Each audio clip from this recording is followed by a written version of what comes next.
Schools ని ఎలా అభివృద్ధి చేసి కలర్ఫుల్ గా మార్చాడు, మంచి చదువుని ఎలా అందించాడో మనం అందరం కూడా చూసాం.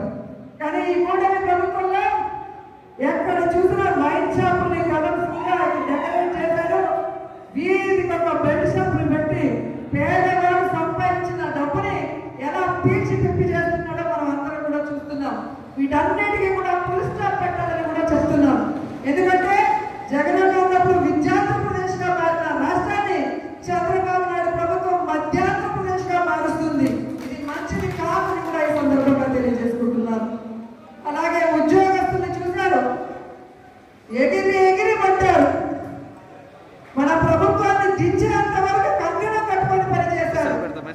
ఈ రోజు బయటికి చెప్పుకోలేక లోపలికి మింగలేక ఉద్యోగస్తులు ఎలా నరకయాతన అనుభవిస్తున్నారో మీరు చూస్తున్నారు. జగనన్న చేయింది ఎవరు చేయలేరు, చేయగలిగింది అన్నీ కూడా జగనన్న చేసి చూపించారు.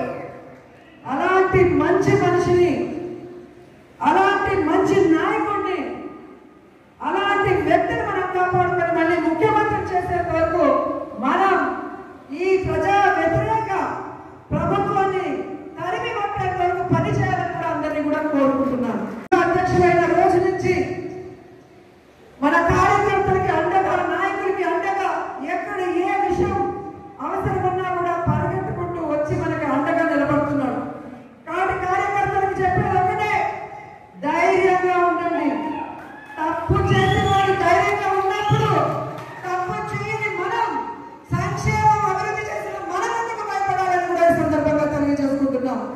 మీకు నియోజకవర్గంలో నేనున్నాను, జిల్లాలో కరుణాకర్ గారు ఎంపీ ఉన్నారు, రాష్ట్రంలో జగన్మోహన్ రెడ్డి గారు ఉన్నారని కూడా మేము అందరికీ తెలియజేసుకుంటున్నాం.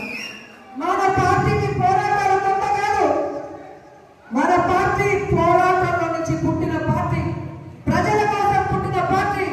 ఈ రాష్ట్రాన్ని అభివృద్ధి చేయాలి అని ఏ కలనైతే వైఎస్ఆర్ గారు కన్నారో వాటన్నింటినీ కూడా 60-70 సంవత్సరాలు ఈ ప్రజలకు అందుబాటులోకి రావాలి అని పార్టీ పెట్టి మీకోసమే ముందుకు నడిచిన జగనన్న పార్టీ, ప్రజల పార్టీ, మన పార్టీ.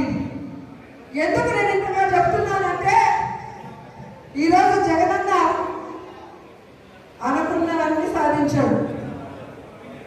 ఆయన బిజినెస్ మ్యాన్ గా సక్సెస్ఫుల్, ఆయన ఫ్యామిలీ మ్యాన్ గా సక్సెస్ఫుల్, ఆయన సీఎం గా సక్సెస్ఫుల్. ఇంకేం అవసరం ఉంది? కానీ రాష్ట్రంలో కూటమి ప్రభుత్వం వచ్చిన తర్వాత వాళ్ళు చేస్తున్న అరాచకాలు, విధ్వంసాలు చూసి మనని నమ్మిన కార్యకర్తల్ని మనం కాపాడాలి.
సంతోషంలో కూడా పార్టీ